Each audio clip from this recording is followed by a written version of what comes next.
The moment I heard my son scream, my heart stopped cold.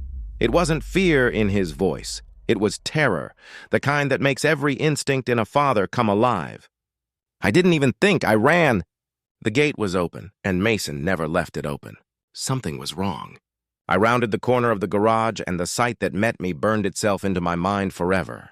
A man in a dark green vest with the words HOA Enforcement printed across the back was dragging my 11-year-old son toward a black SUV parked in the driveway. Mason was fighting, kicking, shouting, "Let me go!" The man snapped, "You're under inspection!" And when Mason struggled harder, he slapped him across the face. That was it. I didn't say a word, I just moved.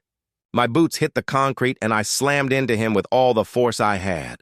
He wasn't expecting a fight. His fake badge glinted in the sun, a cheap laminated square clipped to his vest. No seal, no ID, nothing official about it, just a costume. He grunted as I drove him into the cinder block wall, his breath wheezing out. He tried to reach for something on his belt, a knife, but I caught his wrist, twisted hard, and heard the satisfying crack of pain as it fell to the ground. "Who the hell are you?" I demanded, pinning him down. "You can't," he started, but I wasn't in the mood to listen. I pulled a zip tie from my pocket, tied his wrists, and yanked him upright. His arm hung limp. "Who sent you?" I barked. He hesitated, teeth clenched, sweat beading on his forehead. "She said you'd fight back," he muttered. "Said to make it look like a safety inspection." "Who?" I growled. His eyes flicked toward the street. "Karen," he whispered, voice trembling. "She runs everything." Before I could say another word, I heard it. Slow, deliberate tires crunching on the gravel outside. A silver SUV rolled up and stopped in front of my driveway. The driver's door opened, and out stepped a woman in her 50s with perfectly brushed blonde hair and a clipboard tucked neatly under her arm. She looked like every HOA nightmare rolled into one, calm, smug, and absolutely certain she was in control. "Good evening," she said sweetly, ignoring the tied-up man at my feet. I thought I'd stop by to check on a possible violation. Mason stood behind me, trembling, dirt streaked across his face. "You should leave," I said quietly but firmly. "You're trespassing." She tilted her head, that fake smile never fading. "Actually, you're the one in violation. You've ignored multiple notices and now enforcement has been—" "Enforcement?" I cut her off. "That's not enforcement. That's a felony. You sent a man to assault a child." The words hit her harder than she wanted to admit. Her eyes twitched just for a second. "Sir, there's no need to be dramatic," she said smoothly. "I'm simply trying to maintain community standards." "My house isn't even part of your HOA," I snapped. "The boundary ends 2 blocks east. You've got no authority here." That one hit home. Her face went pale for just a moment before she recovered, but it was too late. From across the street, a neighbor's light flicked on. Another followed. Curtains moved. Phones came up. The air got heavy. The man I'd tied up groaned, whispering her name over and over.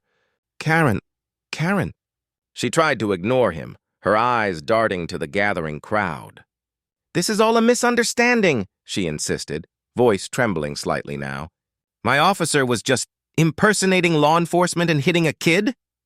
I snapped. "Yeah, that's quite a misunderstanding." She took a breath, trying to regain control, but the sound that came next cut through everything, the wail of sirens. 2 sheriff cruisers turned onto the street, lights flashing red and blue, bouncing off windows and faces.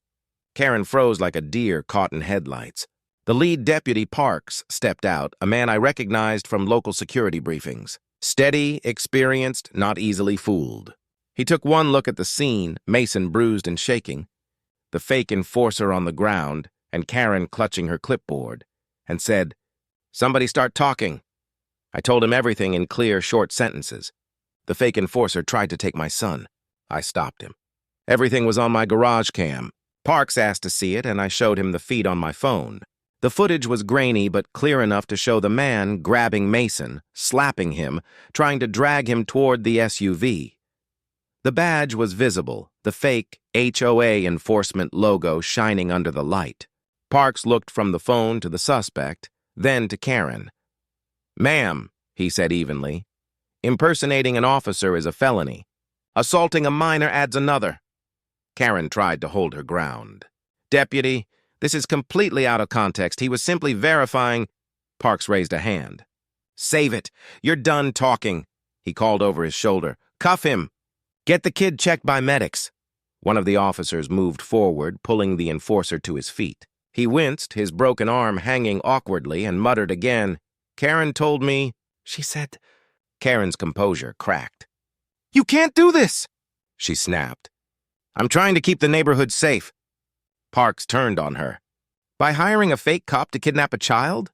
You're lucky this man didn't get himself killed. From behind me, Mason whispered, Dad, is she going to jail? I looked at Karen's face, pale under the flashing lights, and said, She will. Parks glanced at me, then nodded toward the cruiser. Ma'am, you're under investigation for conspiracy, trespassing, and aiding an impersonation of an officer. Don't move. The crowd of neighbors had grown larger now. Phones were everywhere, recording. The whispers turned to open murmurs. That's the HOA lady? She finally crossed the line. Karen stood frozen, every ounce of her smug authority draining away as the deputies read her rights. The fake officer was loaded into the back of the cruiser, his head hanging low. Mason leaned into my side, still trembling, and I put my arm around him. It's over, Dad? He asked quietly. I looked down at him, then back at the flashing red and blue lights dancing across our house. Not yet, son, I said. Not by a long shot. The next morning, the world felt quieter, almost unreal. Mason was asleep on the couch, still shaken, and I sat in the kitchen with a cold cup of coffee, replaying the garage cam footage in my mind, every detail etched into my memory. Deputy Parks had called me early, his voice steady but urgent. We've got updates. You'll want to come to the station, he said. At the station, the fake HOA enforcer sat in a sling, one arm in a cast, looking every bit the coward he was the day before. The medical report detailed broken ribs, a fractured arm, and the injuries that would keep him in the hospital for 6 weeks before facing trial. I felt no guilt. A man who lays hands on a child is responsible for every consequence, and in this case, justice was about to take its full course. Karen, on the other hand, had collapsed faster than I imagined. Deputies had found her SUV filled with forged inspection reports, unsigned letters, lists of homes she deemed non-compliant with my address circled in red, and emails confirming she orchestrated every move, instructed her fake enforcer, and paid him for intimidation. When she realized the evidence was irrefutable, her voice cracked. I didn't tell him to hit anyone. I just wanted compliance. Parks didn't flinch. Your own emails say otherwise. You hired him, gave times, payment logs. This isn't opinion, it's conspiracy. Karen's face went pale, the practiced smile gone. The deputies explained the charges: impersonation of a peace officer, assault on a minor, criminal trespass, false imprisonment, and conspiracy to commit assault. I pressed every available charge, not only for Mason, but for every family she had terrorized. The DA had already begun building the case. That afternoon, the story exploded across local news. Fake HOA enforcer attacks child. Navy SEAL father stops him. Social media lit up with shocked neighbors sharing the video, commenting on Karen's audacity and praising the father's quick action. By the following week, the fake enforcer was transferred from the hospital to county jail, still in a sling, facing up to 11 years behind bars. Karen faced state charges, multiple felonies, and a lifetime ban from any HOA involvement statewide. The neighborhood finally exhaled. I watched as movers loaded the remnants of her possessions onto a truck, the clipboard and fake authority finally gone for good. Mason was back in the garage, tightening bolts on the dirt bike we had been restoring together, grease smeared on his hands, a small smile returning to his face. It's over, right, Dad? He asked. I nodded, watching the truck disappear down the street, feeling the weight of the ordeal lift. It's over, son, I said, truly meaning it this time.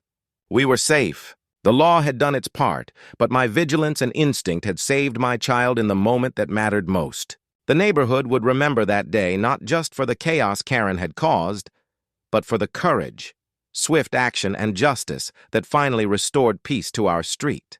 And as I watched Mason finish the dirt bike, I knew one thing with certainty. No fake badge, no clipboard, no self-proclaimed authority would ever threaten my family again.